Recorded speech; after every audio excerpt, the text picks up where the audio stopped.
Assalamualaikum dan selamat sejahtera. Anda sedang menonton Borak Anak Muda bersama saya Nabilah Faidah dan rakan penyampai Nina Rosman. Dan kami kini bersiaran di luar di Snowwalk ICT Shah Alam. Macam-macam dah kita borakkan. Tapi apa topik kita hari ini, Nina? Kita nak bercakap mengenai inisiatif oleh Kementerian Perpaduan Negara KPN yang telah memperkenalkan itu program Kod Unit Ingat Warisan Kita. Kita bercakap inisiatif ini adalah bertujuan untuk melestarikan warisan dan juga khazanah negara kita. Bermacam-macam lah aktiviti daripada inisiatif ini untuk melibatkan anak muda benda turut terlibat dalam inisiatif ini. Kerana kita tahu apabila bercakap mengenai culture, heritage, khazanah, budaya, ini memerlukan iaitu pengertian dan pemahaman yang mendalam agar kita dapat iaitu memberi penghormatan kepada warisan dan juga kepada keunikan negara kita, Nabila. Betul. Kalau kita nak borak berdua, kita bukan pakar. Tapi kita bawakan dua orang pakar. Bermula di kiri saya dulu, iaitu Encik Syamsul Baharin Zainuddin yang merupakan pengarah logo ataupun kreatif Pisarung yang setiap tahun 16 September tu yang mereka yang meriah ambil gambar baju tradisional. Inilah pengarahnya ataupun foundernya. Dan juga di sebelah sana ialah Wan Amsyar Hadi Wan Mahadi, Presiden Majlis Perendangan Pelajar Kebangsaan UTHM. Selamat datang ke Borak Anak Muda. Apa khabar semua? Alhamdulillah. Kali makanan dia sehat. Ya, betul. Itu memang sangat tempting. Maka jarang-jarang kita selalu tak pernah ada air je kalau kita bersiaran. Tapi kali ni special sikit. Ada nasi lemak ayam, ada nasi lemak sotong, ada macam-macam lah nasi lemak kat sini. Okey, kita nak bercakap terima kasih kerana sedia meluangkan masa bersama kami. Datang jauh daripada Shah Alam, daripada Bangi, Cibun daripada jauh. Okey, kita nak bercakap mengenai perpaduan negara. Kita tahu nak bercakap pasal warisan, khazanah dan juga budaya ini. Mungkin kita mesti kalau mak ayah kita mungkin faham lah culture kita macam mana. Tapi kalau anak-anak muda ni nanti diorang kurang cenik ataupun kurang cana. Mungkin saya nak mulakan dengan Cik Syamsul dulu lah. Okey, mungkin Cik Syamsul boleh beri pandangan macam mana Cik Syamsul sebagai iaitu berasas kereta api Sarung. Apakah pandangan Cik Syamsul terhadap warisan budaya negara kita pada masa ini? Saya rasa warisan atau khazanah warisan budaya kita memang salah satu segmen yang harus kita jaga dan harus kita teruskan.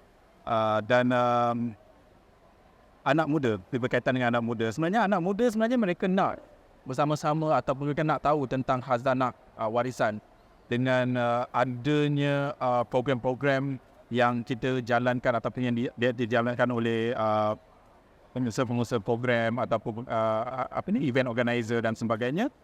Dia akan mampu menarik perhatian anak-anak muda untuk sama-sama mengenali dan juga merasai apakah itu khazanah warisan kita. Dan bagi Encik Amsyar pula, bagaimana kalau Encik Amsyar melihat anak-anak muda kita sekarang? Adakah mereka cukup cakna ataupun kalau mungkin mereka perlukan informasi daripada internet kita? Bagaimana mereka memanfaatkan teknologi itu? Saya dengar pada MPP student ni, benda sikit dia. Baik. Ini kalau tanya saya lah pandangan saya, kalau tengok pada kawan-kawan mahasiswa, kawan-kawan belia sendiri, orang muda sekarang ni, mungkin kalau kita bercakap pasal warisan budaya, culture, mereka ni ada masing-masing ada satu perkara yang mereka rasa itu adalah identiti warisan yang dia kena bawa. Contohnya kalau kita tengok orang muda sekarang berbeza latar belakang negeri dan sebagainya, mungkin ada satu identiti atau keunikan dalam keluarga dia yang dia masih bawa sampai ke sekarang. Jadi kalau kita lihat kawan-kawan sendiri kan, kalau saya jumpa dengan kawan-kawan daripada Kelantan, daripada Kendal, mesti dia ada satu perkara yang dia rasa bahawa itulah identiti negeri dia dan itulah warisan yang dia bawa hingga sekarang. Jadi pemahaman pasal budaya dan warisan ni di kalangan anak-anak muda mungkin pada pandangan saya masih ada disebabkan identiti dibawa oleh keluarga atau mungkin masyarakat setempat mereka. Jadi mereka masih lagi adalah nilai keunikan yang mereka bawa tu daripada keluarga sendiri. Dan tapi sekarang ni pun kalau kita lihat dengan media sosial yang ada, mereka mungkin dah terdedah dengan pelbagai lagi budaya atau warisan-warisan yang ada kat Malaysia ni lah. Baik, Encik Syamsul, kita tahu Encik Syamsul pun dan banyak buat acara event untuk tingkatkan lagi pasal budaya kita. Dan kita lihat salah satu inisiatif oleh KPN Perpaduan Negara sendiri, mereka memperkenalkan inisiatif ini adalah untuk meningkatkan pengetahuan orang masyarakat, orang awam untuk tahu budaya, warisan dan khazanah negara. Dan kalau kita nak kaitkan sekali dengan teknologi, kita tahu teknologi sekarang ujung jari. Apa-apa je cari kat Wikipedia, Google. Sekarang kita ada ChatGPT. AI, macam mana kita nak kaitkan dengan perkara ini, dunia AI, dunia teknologi, dunia inovasi ni untuk tingkatkan lagi kita punya pengetahuan kita, knowledge kita tentang warisan dan khazanah ni balik? Saya rasa dengan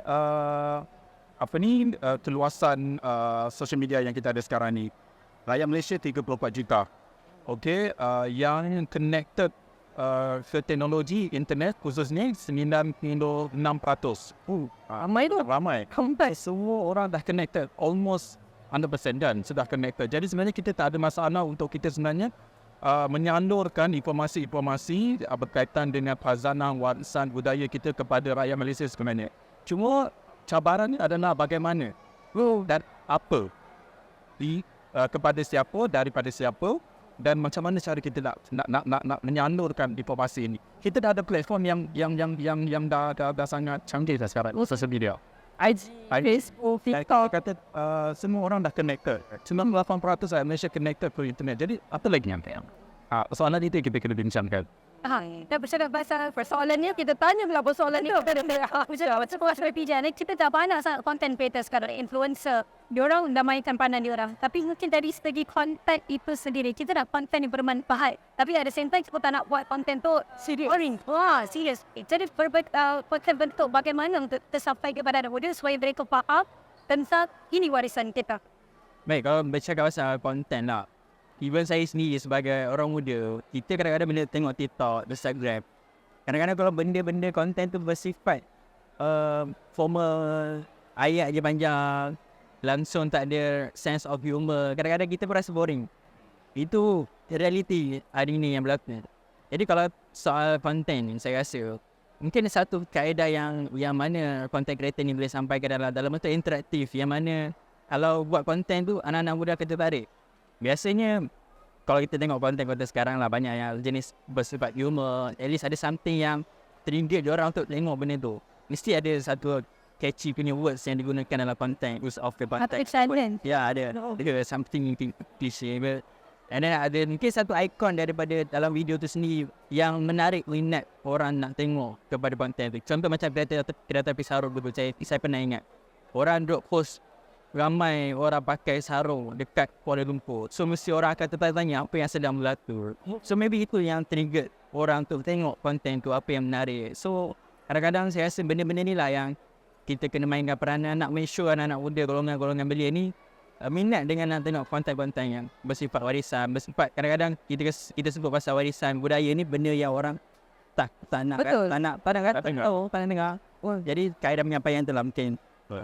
Bercakap mengenai konten, Encik Samsul, kita tahu kalau nak ajak anak muda belia ni, memang diorang dekat dengan teknologi, social media, digital. Tapi kalau kita tahu inisiatif di bawah KPN ni, mereka sasarkan lebih banyak anak muda, generasi muda untuk sertai inisiatif ni, tapi melalui usaha mereka sendiri. Macam buat konten dekat social media, lepas tu sertai aktiviti kelompok setempat. Tapi persoalan dia, macam Encik Samsul dah buat sebagai pengasas, macam mana nak tarik anak muda ni, macam kita dah ada acara, okey, kita ada acara inisiatif buat social media content, lepas tu kita dah ada event untuk buat group, kumpulan, macam kita buat tengok kereta api sarung. Tapi problem ni macam mana nak tarik minat dia, kesedaran ni? Melalui pengalaman saya, nak menarik minat anak muda ni mudah saja. Kita pastikan diorang terlibat secara langsung di dalam setiap acara yang kita anjurkan. Itu je. Dia kena ada engagement, dia kena ada hands-on. Dia orang muda ni, dia tak suka duduk, seated dan tengok sembahan. Setengah jam dia dah bosan dah. Tak interaktif. So kita kena bawa dia orang. Contohnya kalau nak menari tu, kita ajak dia orang. Dan di situ sebenarnya kita selitkan pembelajaran. Contohnya tarian joget. Sebenarnya tarian joget ni sebenarnya simple saja. Dia punya step tu simple sangat. Tapi kadang-kadang kita tengok anak muda kita naik joget dah macam pergi clubbing tau. Dia pun goyang-goyang. Tapi sebenarnya kalau kita ajar mereka bagaimana untuk menarikan tarian joget tu, 5 minit je tak boleh belajar dah. Buat saya ada pengalaman sendiri, kita ada buat kelas tari kita yang mana kita ajar anak-anak muda ni menari joget dengan langkah yang simple. So lepas tu dia boleh improvise. Boleh kita start slow dulu. Kita start peluang bagi diorang, kreativiti diorang datang sekali. Dan kita juga tahu sekarang ni zaman teknologi.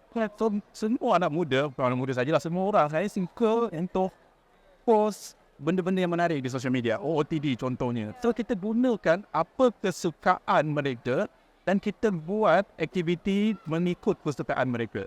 Contohnya kalau kita buat satu acara contohnya, kita nak nasi lemak atau posting nasi lemak paling menarik, paling kreatif. Jadi anak muda ni suka nak share. Dan kita Orang banyak idea. banyak idea. So bila dah dapat satu posting yang menarik tu, dia bukan hanya membantu pengusaha ni untuk mendapatkan, dia mendapat konten. Ya. Dan kita pula, sedap lah nampak nasi lemak. Betul tak? So dia ada banyak faktor yang menyebabkan satu acara tu untuk menarik anak muda. Sebenarnya banyak. So social media ni, kalau kita nak cakap takkan habis lah. Tapi salah satunya adalah kita tengok kesukaan anak muda, kita kaji di situ dan kita bawa. Tapi tadi Cik Syamsul dah sebut dulu, satu dari segi pakaian, satu dari segi makanan. Tapi kita nak tahu juga tentang artifak-artifak ataupun atau benda yang lama-lama. Macam mana kita nak bawa kan itu ke anak muda juga dan juga make it interactive. Okay. Saya rasa barang-barang lama ni sebenarnya anak muda pun suka je sebenarnya. Kalau kita tengok sekarang, kita ada istilah ni, apa kita panggil lah, legends. Ataupun benda-benda yang lama ni, kita ada istilah dia, saya lupa dah. So, tetapi kita kena ada penceritaan. Sebenarnya setiap satu benda yang kita bawa tu, penceritaan tu sangat penting. Dia berbalik kepada apa yang disampaikan oleh rakan saya tadi. Penceritaan tu jangan bosan. Dia kena short and sweet. Kena ada short and sweet. Saya ingat saya pernah post satu berkaitan tentang gasing. Dengan itu ada gasing terbang. Saya tak tulis kat situ gasing terbang adalah datang daripada ini. Saya tak letak info tu. Apa yang saya letak? Beyblade saya letak kat situ. So kita create something yang orang minat dan kontroversi juga. Ini ada orang cakap ni bukan Beyblade. Ini gasing terbang. So nampak. So interaktif yang kita adakan di situ. Jadi bila mereka nak tahu tentang gasing terbang, kita dah ada banyak, saya rasa, artikel-artikel di online yang bercakap ataupun menulis tentang gasing terbang. Kita perlu sparkkan sahaja. Itu cara dia. Betul, kita kena ignite the conversation. Correct. To keep it going. Correct. Tapi macam Amsyar pula kita tahu sebagai majlis perwakilan pelajar, you rakan-rakan you datang daripada pelbagai latar belakang, adat, budayaan, dan kita boleh lihat kemajukan diorang. Mereka mempunyai pelbagai kepercayaan dan juga latar bahasa sebenarnya. Macam mana Amsyar nak ajak kawan-kawan, join, you ada tanggungjawab. Tanggungjawab untuk bukan saja untuk memenuhi keperluan student, tapi adalah untuk tingkatkan kita punya warisan khazanah daripada pendidikan lagi. So macam mana nak ajak kawan-kawan kat luar sana, jomlah join event ni. Kita tahu event ni best, tapi selalu kita tengok anak muda sekarang tengok, ada apa, dapat hadiah tak, dapat OTD tak. Mungkin boleh kongsikan cabaran, tapi lepas tu apa solusi dia. Boleh cakap pasal mahasiswa lah dekat universiti. Biasanya memang kita datang daripada pelbagai negeri kan, latar belakang yang berbeza, budaya, agama. Dekat universiti, biasanya student memang suka buat program. Dan saya tengok sendiri pun dekat universiti banyak sebenarnya kelas-kelas pelajar yang organize program yang bersifat culture, kebudayaan. Yang mana bila dia buat satu program ni, dia akan ajak semua daripada Kelantan, anak negeri Kelantan, anak negeri Terengganu, Kedah dan sebagainya duduk dalam satu program, dia buat program bersama-sama. So maybe ini salah satu cara macam mana dekat universiti kita nak galakkan mahasiswa universiti buat satu program yang dapat mengimpulkan golongan-golongan yang daripada pelbagai negeri ni, kita duduk dalam satu program. Maybe dalam program tu nak bagi dia nampak menarik, kita buat pertandingan masak-masak, masak makanan favourite negeri ke, makanan ikon negeri, pertandingan cakap dalam logat bahasa negeri masing-masing. So benda-benda kadang-kadang ada pelajar-pelajar ni dia minat nak tahu. Macam saya Terengganu. So saya pun nak belajar macam mana nak cakap bahasa, mungkin bahasa Kedah, bahasa yang kita tak pernah dengar. Dan orang pun mungkin nak tertarik nak belajar dengan saya macam mana nak cakap bahasa Terengganu. So benda-benda macam tu kalau dibuat dalam satu program, dia akan jadi menarik sebab kita dapat menginfokan orang daripada berbagai tempat. Tapi konten ataupun program pengisian dia tu kena nampak lebih interaktif dan lebih santai lah. Dia bukan bersifat macam kena bagi thought, ceramah, itu benda-benda yang pada sendiri dah tak perlu lah. Betul. Tapi banyak lagi sebenarnya kita nak bincangkan selepas ni, tapi kita akan berhenti rehat seketika dan kita akan kembali selepas ni.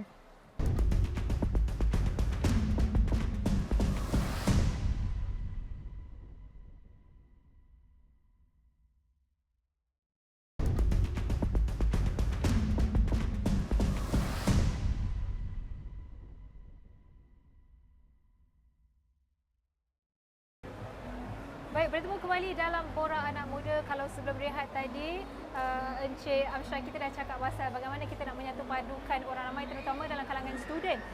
Kalau dari berbeza-beza orang kata Pantai Timur dan sebagainya, mereka berborak menggunakan logat masing-masing dan dari situ mereka boleh mengenalilah budaya masing-masing dan kita boleh terapkan dalam amalan harian kita Betul, juga. Tapi kalau kita nak menerapkan budaya ni, orang kata bukan Dia kita tahu nak sejarah. tahu sejarah. Dan sejarah tu bukan datang dari buku teks saja kita belajar kat sekolah ataupun dari dari foto-foto ni lah. Tapi kita nak tahu juga dari apa peranan institusi, muzium dan arkib negara. Apa yang mereka boleh lakukan untuk kita bawakan semua budaya-budaya ni ke generasi yang akan datang. Mungkin kita mulakan dengan Cik Samsul dulu. Okey, baik.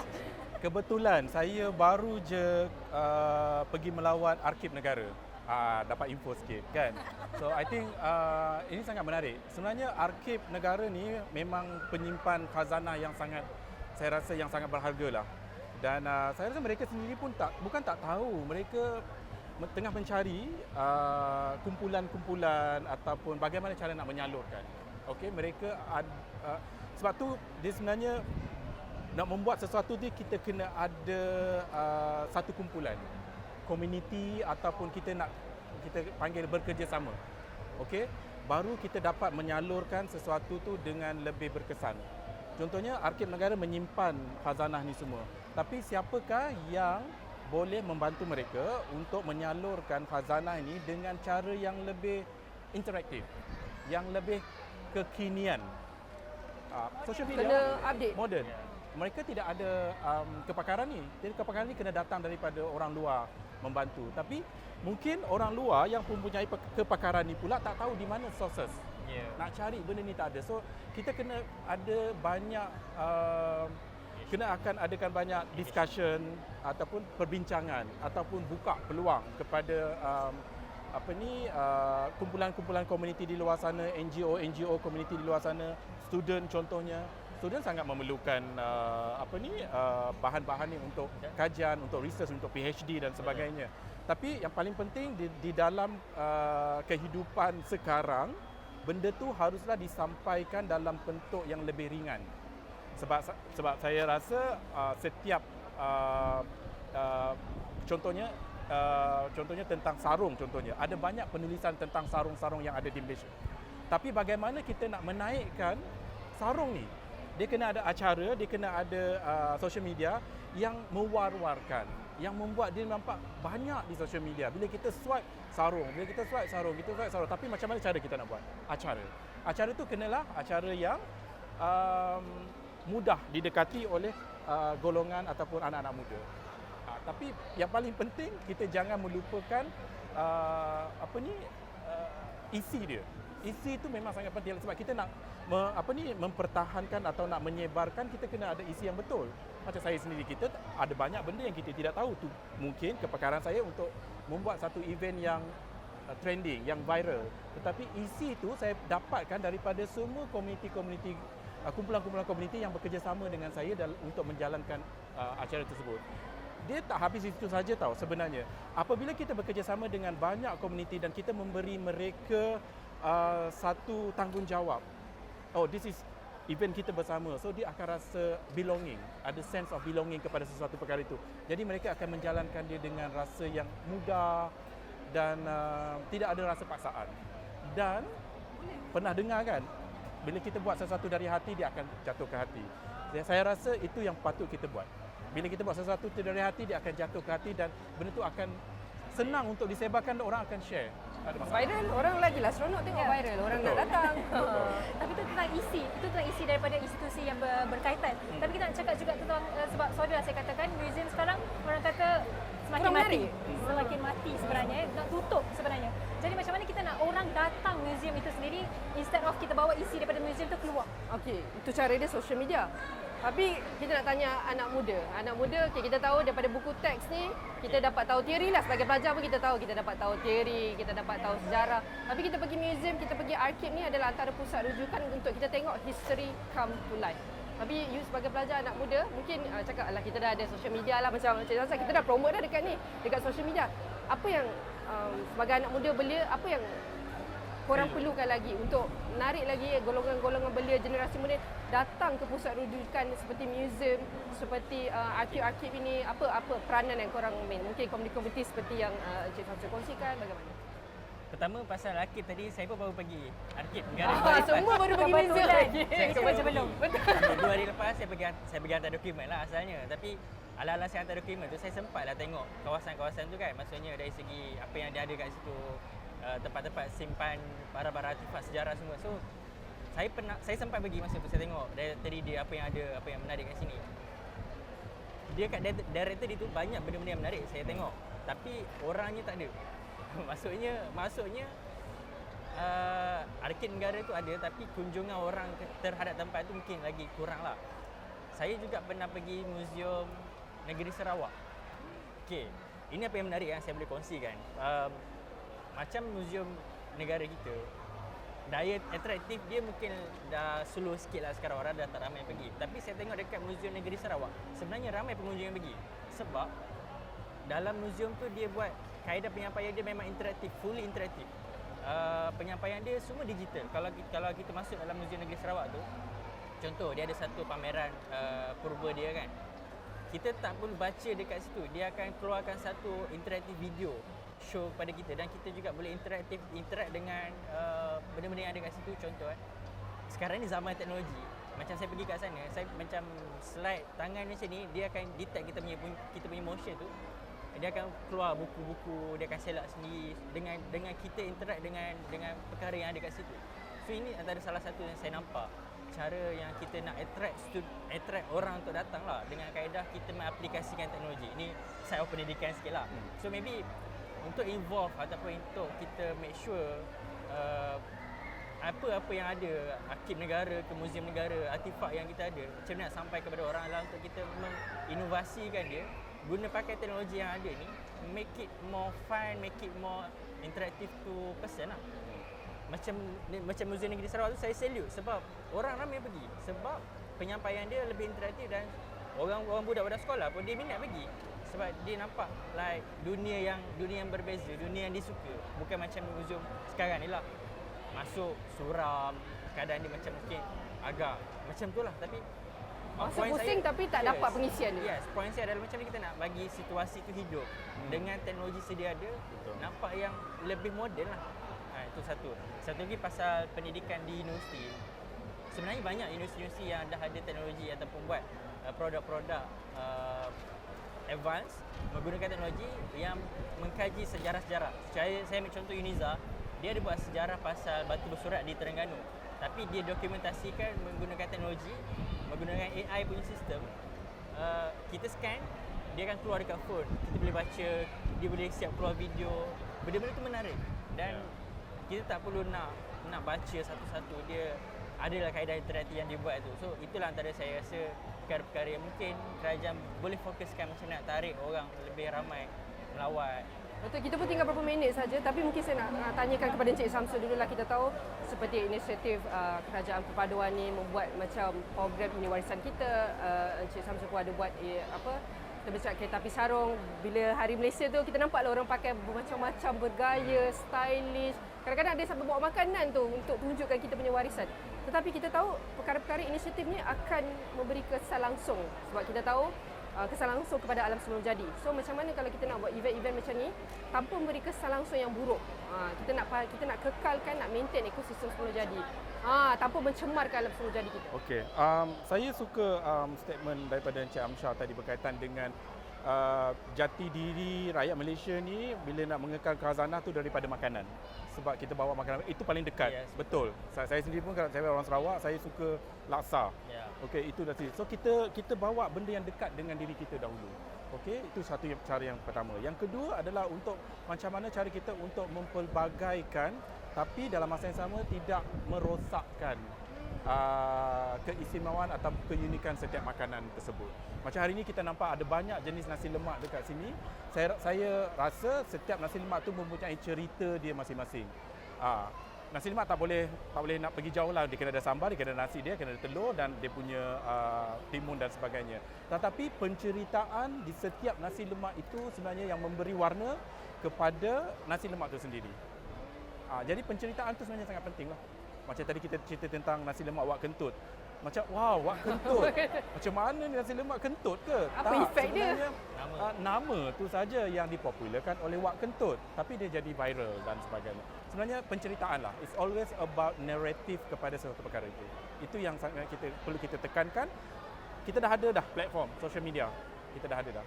Macam mana cara nak buat tadi? Betul. Kita tengok salah satu cara usaha kerajaan pakai baju batik setiap hari Khamis. Betul. Macam mana usaha ni inisiatif juga untuk kita tingkatkan dekat pihak swasta pada pandangan Amsyar? Harapan sikit. Macam mana kita tahu antara usaha cara tadi yang telah dikongsikan untuk kita tingkatkan lagi kita punya warisan khazanah dan budaya negara. Kita tengok salah satu inisiatif kerajaan ada bermacam-macam lagi, salah inisiatif komuniti, NGO. Tapi kita lihat kerajaan macam kakitan kerajaan setiap hari Khamis akan pakai batik lah. Macam mana kita nak kekalkan buat sistem inisiatif yang sama tapi di peringkat swasta dan pelbagai lagi pihak berkepentingan. Saya rasa pertamanya kalau ambil daripada sudut swasta, mungkin saya masih lagi belajar, saya tak nampak view dekat kerja. Tapi kalau saya boleh bagi pandangan, mungkin apa yang kerajaan buat, contoh pemakaian batik hari Khamis, mungkin perlu diimplementasikan juga dekat swasta punya company. Itu pertama. Mungkin yang lain-lainnya adalah setiap hujung minggu ataupun setiap hari, mungkin satu hari dalam minggu tu company tu boleh sediakan makanan-makanan tradisional. Contoh minggu ni nasi lemak, minggu depan lontong, minggu satu lagi nasi dagang, untuk dia meraihkan kepelbagaian budaya yang ada dan mengekalkan warisan tu. Kita ambil satu makanan lah. Okay, banyak lagi kita nak discuss Nina, tapi masa mencemburi kita. Jadi mungkinlah sedikit kata-kata ataupun harapan kepada anak muda di luar sana bagaimana untuk kita terus mengangkat martabat perpaduan negara dan juga membawa warisan dan budaya ini ke generasi yang akan datang. Kita bagi seorang seminit. Kesian diorang panjang-panjang Nabila nak cakap. Saya dulu okey. Jadi harapan saya kepada semua kawan-kawan yang sama baya lah. Warisan culture sini adalah satu identiti ataupun satu nilai negara kita yang kita perlu jaga. Jadi harapan saya tidak lain tidak bukan adalah kita menjaga sama-sama dengan kita mengangkat nilai-nilai yang ada ni supaya nilai ini tidak mati. Kerana kita tahu generasi baru ni adalah generasi yang mungkin terdedah dengan pelbagai perkara di luar sana. Namun hakikatnya identiti negara inilah identiti yang perlu kita jaga dan kita perlu bawakan supaya nilai ini tidak lari daripada identiti kita sebagai rakyat Malaysia. Itu sahaja. Saya mudah je. Setiap seorang daripada kita ada social media. Tadi saya sebut 98% rakyat Malaysia punya social media. Kita ni sebenarnya adalah duta kepada negara kita. Semua kita adalah influencer kepada follower-follower kita. Besar, kecil sebenarnya tak ada masalah. Yang besar tu reach out dia lebih besar. Tapi kita sendiri kalau kita ada 300 orang follower, itulah yang kita kena influence. Jadi apa sahaja yang berlaku di sekeliling kita yang melibatkan kita rasa ini yang patut kita salurkan, ini patut kita share, ini patut kita kongsi, kita kongsi. Kita dah ada dah. Siapa lagi kalau lagi kita untuk kita kekalkan warisan budaya negara kita kalau bukan bermula daripada kita sendiri kan Nabila. Banyak perkongsian saya nak ucapkan terima kasih kepada Encik Syamsul dan juga Amsyar kerana sudi meluangkan masa bersama kami di mana ni sebenarnya Nabila? Di Borak Anak Muda. Jadi teruskan bersama kami di episod-episod akan datang. Saya Nabila Khalidah Dan saya Nida Rosman. Kita jumpa lagi. Bye.